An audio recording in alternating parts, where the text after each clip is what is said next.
tous et bienvenue dans mes petits papiers. Je suis Judith, je suis démonstratrice Stampin' Up près de Lille et aujourd'hui je vais vous montrer comment réaliser cette petite carte très simple, mais je trouve qu'avec un joli papier, elle va faire tout son effet. Pour cette carte, il vous faudra une base de carte aux tailles classiques, donc qui mesure, que je ne me trompe pas, 21 cm sur 14,85 et donc sur le côté des 21 cm, je vais lui marquer un pli au milieu. Et puis pour ma deuxième version, j'ai envie d'en faire une plutôt de Noël. J'ai choisi un papier décoré, un papier de la série Design spécialité endroit paisible. Alors c'est spécialité parce que il y a des petits éléments argentés comme ça en fait sur tous les papiers, mais sur un seul des deux côtés. Donc à chaque fois vous avez aussi un côté qui n'est pas argenté. Comme j'ai envie de tamponner dessus, je vais utiliser un côté qui n'est pas argenté. J'ai choisi ce papier-là, qui sera un peu clair et on verra bien notre tampon dessus, notre texte dessus. Et je vais prendre mon papier plutôt dans le haut, puisque je me dis que pour d'autres cartes, je vais probablement utiliser la partie avec les sapins. De ce côté-ci, je vais donc découper un morceau de 10 cm. Hop, sur 14,35 cm. Donc j'enlève un demi-centimètre à la taille de carte. Je vous montre sur ma base, ça va venir se poser comme ceci. J'ai envie donc de tamponner mon texte directement sur cette carte.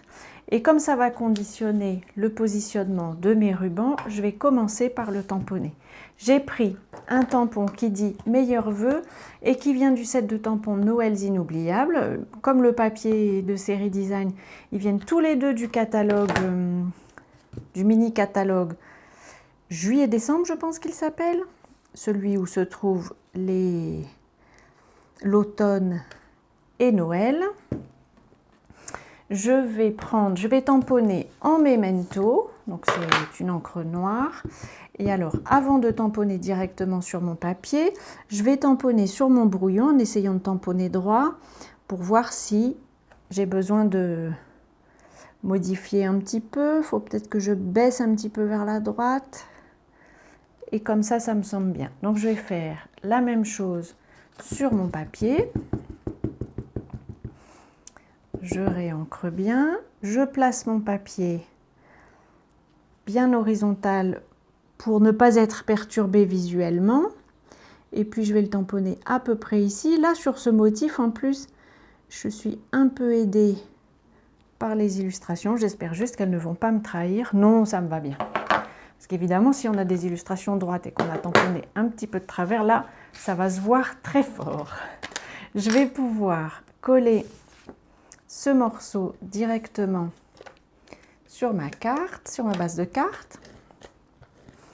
Je le colle à l'adhésif, c'est scellé.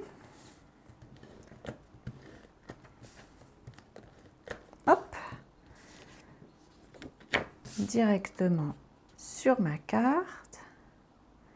Et j'ai choisi cette fois-ci comme ruban le ruban assorti à mon papier cartonné. Ici, c'est Pierre Rose Poly. Et puis, j'ai pris aussi dans le catalogue juillet-décembre. Il faut juste que je trouve le bout.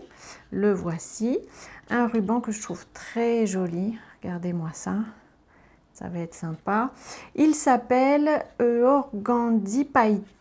Organza pailleté, pardon. En couleur blanc. Il existe aussi en noir, si je ne m'abuse. Alors, pour le mesurer, je vais le poser comme ceci sur ma carte. Ça me permet d'estimer la longueur. Donc, je vais prendre un petit peu plus pour pouvoir ajuster ensuite. Et je prends la même longueur, donc cette fois en Pierre Rose Poly. Voilà. Je les intercale l'un dans l'autre. Voilà. Je les plie à peu près au milieu.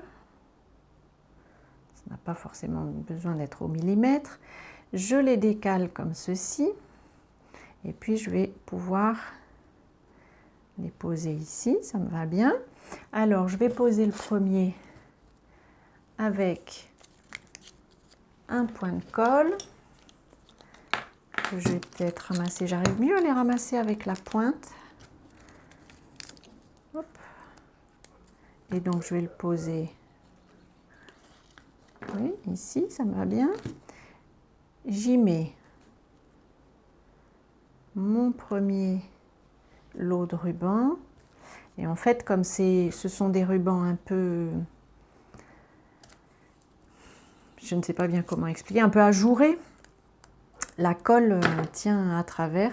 Donc il suffit de mettre un point de colle et ça va tenir les deux épaisseurs. Par contre, évidemment, il faut en mettre un deuxième pour le retour du ruban. Je vais couper ça pour que ça ait quand même une taille, une jolie taille. Ce que je vais peut-être faire, c'est couper une fois dans un sens, une fois dans l'autre. Vous me direz si ça vous semble cohérent. Je ne sais pas bien, à vrai dire. J'ai juste envie qu'on voit bien mes deux rubans. Voilà. Et donc, je vais pouvoir plier ma carte comme ceci. Alors, cette couleur-là, moi, ça me va. Mais on pourrait, évidemment, si on choisit une couleur un peu sombre, à l'intérieur, mettre aussi un morceau de papier cartonné blanc pour pouvoir écrire. Mais là, celui-là, ça ira. Celui-là, peut-être pas. Ou alors, il faut choisir une encre sombre. Voilà, je vous représente ma carte. Vraiment, avec celui-là, ça rend vraiment très bien. J'ai utilisé donc le set de tampons Noël inoubliables. Et puis, oh, j'ai oublié une petite chose. Je vais y mettre des petits brillants. C'est ce que j'avais fait ici. Ça permet, pourquoi pas, de dissimuler, même si c'est joli, hein, ça peut rester comme ça. Mais ça peut permettre de cacher un petit peu la fermeture ici, la soudure. Je vais en mettre, comme ici, je vais en mettre 3 un peu grands.